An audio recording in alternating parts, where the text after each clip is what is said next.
Terus melihat Sudah. milu gitu. Menyiapkan mahkamah milu. Kayaknya jadi paus kan? Paus lah.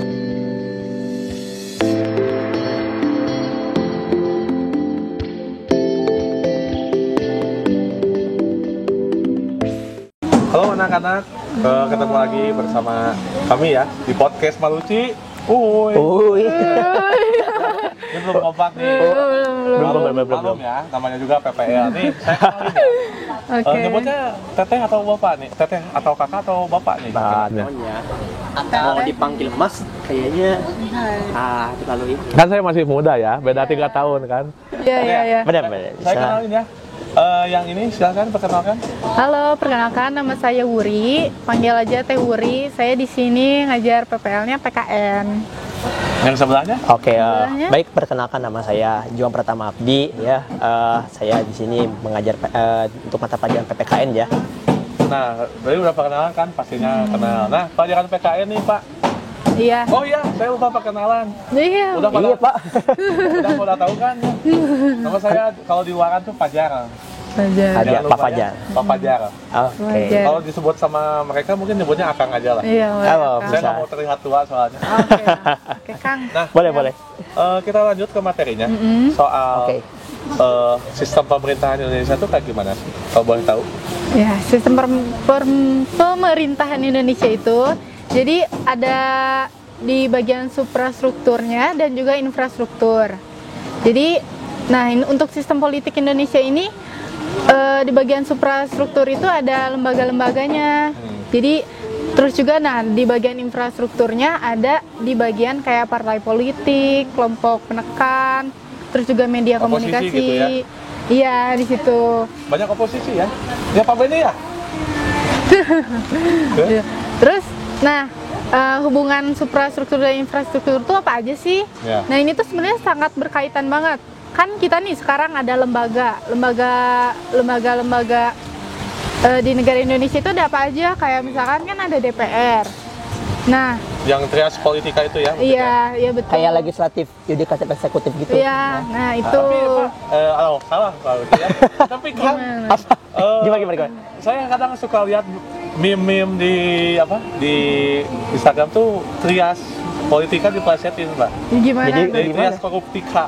Nah, ya mungkin emang kayaknya terlalu banyak kasus di Indonesianya, jadi korupsi. sampai di Ya namanya juga Di-meme gitu. ada game disebut dengan dasolon-dasainnya di mana ternyata intinya sih tidak sesuai dengan realita lah gitu. Betul. ya gitu.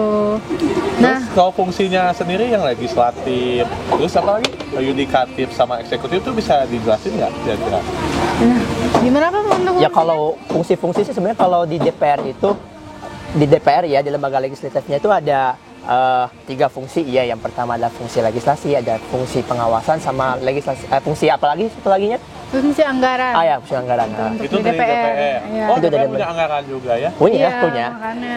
Dan itu juga bisa dibuktikan dengan apa ya keterlibatan DPR dengan pemerintah mengenai pembahasan RAPBN ataupun pokoknya berkaitan dengan anggaran pemerintahan pusat lah gitu. Kayak kemarin mungkin ya, yang lagi ramai sekarang tuh Omnibus Law. Omnibus Law. Nah, itu sebenarnya bisa dikaji. Karena nih kan untuk belajar juga nih buat anak-anak. Banyak banget nih yang nanya mengenai Bu gimana sih Omnibus Law sekarang, kan sekarang juga lagi bahas sistem politik nih kebetulan di kelas. Katanya kan ini DPR kok nggak mau dengerin suara rakyat, katanya gini. Nah di sini kan kita ketahui sudah ada serikat buruh ya yang melakukan demo dari kemarin. Itu tuh menjadikan fungsi kelompok penekan di sini sebagai bagian dari infrastruktur politik, memberikan aspirasinya kepada bagian suprastruktur ini, yaitu DPR itu sendiri. Infrastruktur politik itu berarti seperti ormas-ormas. Iya betul. Ormas, Kayak ormas. NU juga termasuk, itu kayak kelompok Komunitas. kepentingan termasuknya. NU Muhammadiyah, terus pokoknya berbagai kelompok-kelompok itu yang bisa dikatakan sebagai orang yang memang ada benar dikatakan sebagai oposisi, tapi lebih ke arah gimana ya? Kayak Itu kan- semacam kayak mengawasi lah Ya, gitu itu untuk jalannya pengawasan pemerintahan. gitu. Kan Gitu. Karena kan kembali lagi pastinya apapun bentuk ataupun yang dilakukan oleh pemerintah itu pasti ada pertanggungjawabannya kepada rakyat dan posisi rakyat itu kan mau tidak mau gitu pasti posisinya sebagai infrastruktur gitu. Ya itu, makanya butuh. Itu di infrastruktur politik. Ya begitu. Jadi jangan kira kelompok penekan atau oposisi ini selalu salah. Tidak, malahan mereka itu hanya sebagai penyeimbang pada iya, pemerintahan kan? betul. Jadi Ya, malah saya ada tahu pengawasan. Jadi kan pemerintah juga nggak bisa seenaknya. Di sini juga harus terus diawasi, harus terus dikontrol gitu pemerintah. Karena kecenderungannya kalau pemerintah tidak diawasi ya kita bisa bayangkan aja mungkin beberapa tahun silam gitu ya ketika lembaga eksekutifnya super power gitu ya. Wah, jangan PBN ini saja. Ya pasti akan menciptakan berbagai penyelewengan lah gitu ya kan. Yang ada istilahnya kayak Penggunaan alat kekuasaan seperti ABRI dan Polri seperti itu. Ya, betul. bisa. Nah, Pokoknya kalau intinya sih kalau kayak pemerintah semakin absolut ya peluang terjadi penyelewengan salah satunya korupsi itu bisa makin besar peluangnya gitu. iya, seperti itu. Terus yang yudikatif, tadi legislatif. Iya, Yudikatif bisa tadi- dijelasin nggak tuh apa?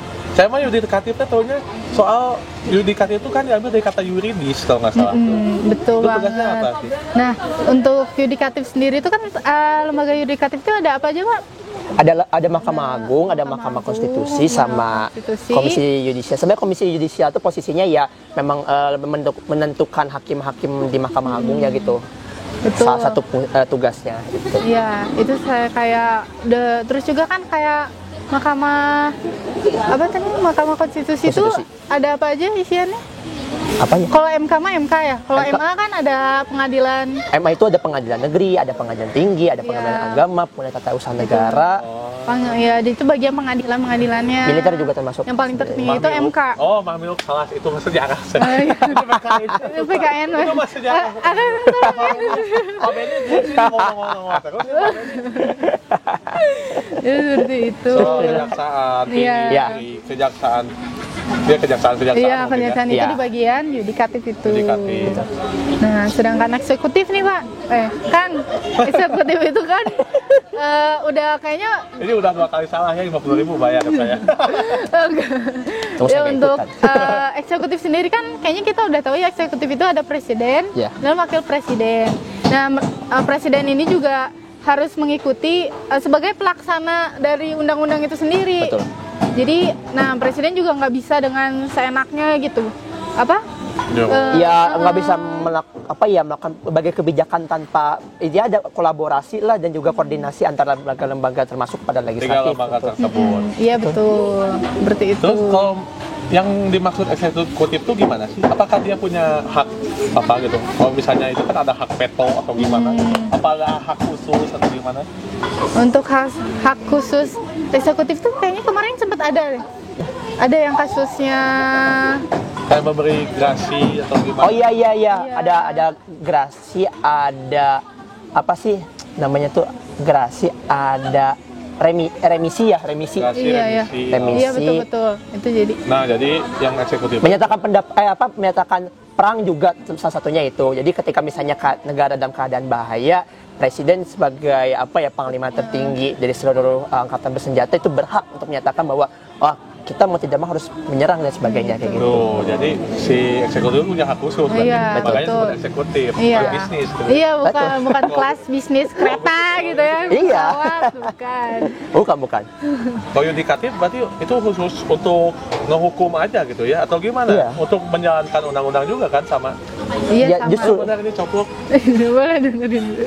Cuma correct me if I'm wrong, kalau misalnya yudikatif tuh memang melaksanakan undang-undang, tapi lebih ke arah kalau terjadi ada apa-apa misalnya di pemerintahan baik itu di eksekutif itu melakukan penyelewengan ya bertindaknya ya yudikatif itu sendiri. Sebagai penegak hukum. Hukum, Iya betul. betul itu kalimatnya. Betul. Seperti itu. Nah, ngomong-ngomong tentang bahasan lembaga-lembaga ini kan kita juga harus tahu nih gimana sih pemerintahan yang baik di Gimana itu tuh pemerintahan yang baik kan? Yang nurut aja sama rakyat atau gimana? Nah, enggak juga sih sebenarnya nih pemerintahan yang baik itu kan tadi udah disebutin lembaganya apa aja. Nah, 3 lembaga itu tuh 3 lembaga besar kayak legislatif, yudikatif dan apa satu lagi ya eksekutif ini tuh harus saling bersinergi antara satu sama lainnya atau harus saling kerjasama. Jadi jangan ada sampai miskomunikasi itu Jangan nggak boleh sendiri-sendiri lah Nah, gitu. Itu. Bahkan jangan sampai kayak nggak ada koordinasi sama antar lembaga lain, Nah, bahaya. Itu apa lagi? Jadi saya pernah baca pemerintahan yang baik tuh harus memerlukan dukungan warganya yang baik dalam menciptakan good governance. Bisa dijelasin nggak itu gimana maksudnya? Iya, jadi kita tuh ada peran masyarakatnya juga nih untuk menciptakan good governance. Nah, jadi peran masyarakat ini tuh ada di lingkungan sekitar sekolah, lingkungan masyarakat, dan juga di bernegara dalam. Lingkungan bersekolah dan bernegara Iya. sendiri. Gitu. Nah, kalau yang di sekolah itu kayak kita aktif dalam OSIS, itu OSIS. masih termasuk, jadi kita akan belajar tuh di situ. Jadi siswa tuh belajar gimana sih mengelola sesuatu. Terus juga di lingkungan selain sekolah itu ada lingkungan masyarakat nih. Kayak Karang Taruna Bertetangga. Iya. Gitu ya. Ikut-ikutan ormas gitu kayak gibas. Mungkin kayak Karang Taruna juga bisa kali ya. Kan, Iya. Oh, ikutan gibas sama BBC boleh nggak kira-kira tuh? Gibas itu apa ya? Gibas apa? Organisasi masyarakat yang suka ngelola parkir di bawah batu. Aduh. Gimana ya? Boleh Kalau itu- kira-kira. Ya bisa aja, Memang cuma ada Kayak pemuda waktunya. Ya. Pancasila. Nah, itu bisa. Ya kalau bisa yang lebih ya bisa sih, itu gimana kepentingan dan kebutuhan juga Iya benar. Karena kan kita masuk organisasi juga kita harus ada tujuan dulu, kita mau masuk itu apa sih tujuan kita Iya. gitu. Mungkin kalau nanti anak SMA udah kuliah masuk himpunan Iya. mahasiswa. Ya. Jadi sibukanlah diri kalian untuk sesuatu kegiatan yang bermanfaat dan positif. Tapi saya gitu. orang yang mageran teh. Gimana dong? Aduh, kalau yang mageran juga sekarang lah, jangan kira ada media sosial. Oh. Siapa tahu nanti bisa membuat sebuah akun yang emang Head speech mengedukasi. gitu ya? Jangan dong. Head speech nanti kena UITE. Kirain. Nah. UIT pasal berapa? Nah, Kalau sini enggak. Ya tadi tentang gimana?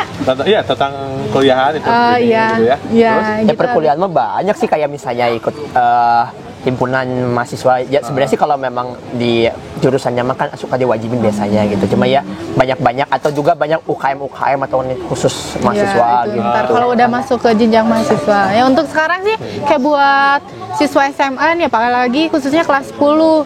Gimana sih biar saya itu berpartisipasi gitu sebagai warga negara yang Ikut mendukung. partai politik gitu ya. Oh ya itu Ngajuan ya. nanti. Iya dong. bisa, cuma kan ada terms and conditionnya dulu. Iya, ada syarat dan ketentuan kan nggak mungkin gitu kelas Syaratnya 10 dulu. tiba-tiba mencalonkan diri gitu kan sebagai anggota legislatif, itu belum bisa. Jadi emang harus ada ilmu-ilmunya dulu gitu. Betul. Nah, terus juga kayak kelas 10 ini jangan, maksudnya lebih baik anak sekolah itu perbanyak ilmu dulu gitu kan. Ilmu politik. Ya, ilmu politik dipelajari dari SMA, kalau dia memang paham ya kenapa enggak gitu. Boleh saran ya Bu ya? Iya. Bu deh. Boleh saran Iya, ya? Akan iya. ya gitu. Boleh gimana? Kadang saya tuh heran tuh gini. Kenapa si anak-anak SMA tuh lebih tertarik pada ilmu politik, tapi tidak mau menerima konsekuensinya gitu. Itu sebenarnya konsekuensi itu pasti selalu ada ya. Kalau dia belum menerima berarti dia tuh belum paham. Belum paham akan politik, karena Betul. kan ya politik itu ya gimana ya, ilmu yang sulit untuk diterima gitu sebenarnya. Ilmu politik itu sebenarnya mau dikata kompleks enggak juga ya, karena di kehidupan gitu. Iya, iya jangan. sebenarnya kehidupan kita juga hampir semuanya juga berbau politik.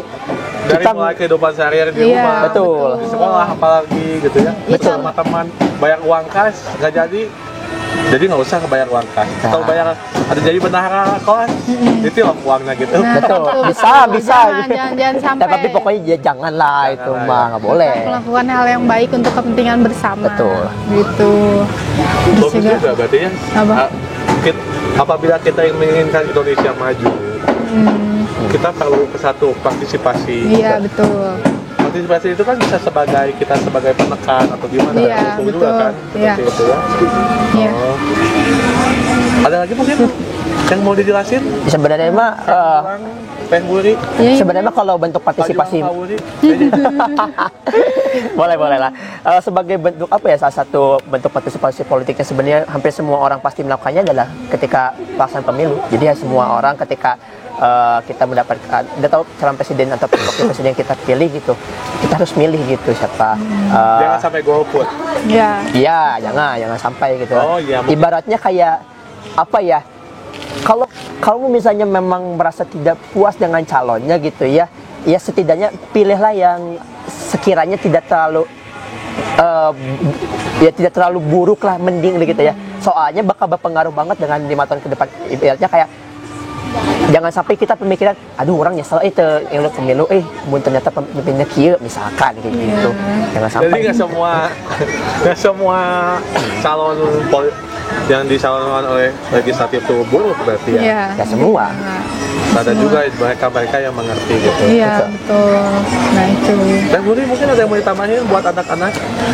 Pokoknya buat anak-anak tetap lakukanlah yang menurut kalian baik, jangan sampai terbawa arus biasanya nih zaman sekarang, apalagi ikut-ikutan ada demo medsos, gitu ya. iya medsos itu biasanya membakar emosi gitu.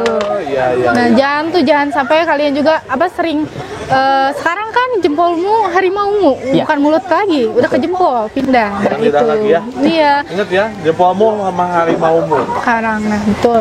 Ya pokoknya Iya. sih apa? Ya tetap jadilah be a good. Yourself. Be yourself. Jangan lupa. Ya, makasih. Yang penting kita tetap kritis aja. Ini kru saya pengertian banget ini. Makasih baik banget. Datang terus gimana? Yang penting tetap kritis, tapi jangan terbawa arus gitu. Karena sebenarnya sejatinya adalah kalau misalnya kita udah mengerti permasalahan dan kita memang kritis terhadap permasalahan itu sebenarnya nggak apa-apa gitu. Yang penting jangan kita ikut-ikutan tapi kita nggak tahu apa yang sebenarnya terjadi gitu. Jangan so tahu, Betul. jangan ikut-ikutan yang anarkis. Iya betul banget. Oke, benar-benar. Ya. Benar-benar. Sampaikanlah pendapatmu ke pemerintah dengan cara yang benar. Benar. Iya betul. Banyak kok cara-caranya kok. Boleh kejauhan nggak ya kalau saya ngebahas? Jangan, udah cukup segini aja karena anak-anak ntar terlalu luas. Cukup sekian aja ya. Oh, gimana kesimpulannya mungkin? Saya kesimpulannya masuk fase kesimpulan. Langsung kesimpulannya Iya. adalah gimana Pak? Oke, ya udah.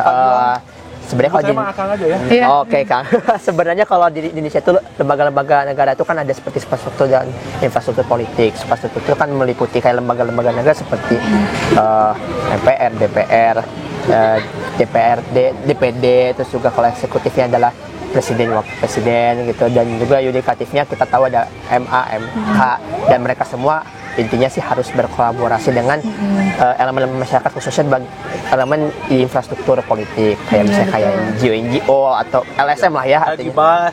Iya, tadi bisa. udah disebutkan ya. Oke, lanjut. Masih kesimpulan. Yang penting dan juga terakhir parpol lah gitu. Parpol. Ya pokoknya Sebagai kendaraan politik. Pak. Iya, betul. Sekian. Udah sih, ada lagi nggak? Dari Ibu Wuri mau Kalau kesimpulannya? kesimpulannya untuk Dari podcast kita hari ini yang dari sangat saya. hikmat sekali dengan suara palu dan lain-lain. Dan jangan lupa angin sepoi-sepoinya. Oh iya, ini sponsor. Enggak deh, angin gerubuk-gerubuk. Oh ya, Oh iya, ini ingat ya, ini kita di endorse. endorse dari Mojito. Gimana? Jadi kesimpulan dari saya adalah to be a good citizenship itu harus ditanamkan pada diri kalian mulai saat ini juga.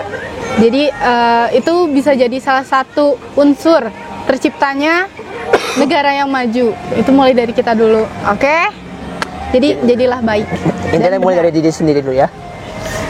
Baru ke orang Oke. lain. Itu. Cukup sekian pemateri kita menyampaikan sesuatu soal apa?